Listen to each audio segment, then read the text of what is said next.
सदा सस्वरूपं चिदानन्दकन्दं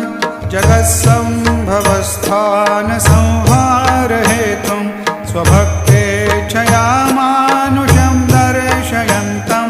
नमामीश्वरं सद्गुरुं साईनाथं भवद्वान्तविद्वां समार्तण्डमीड्यं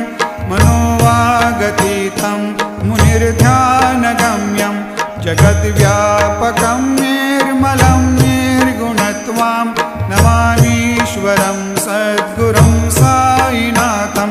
भवाम्भोधिमग्नार्दितानां जनानां स्वपादाश्रितानां स्वभक्तानां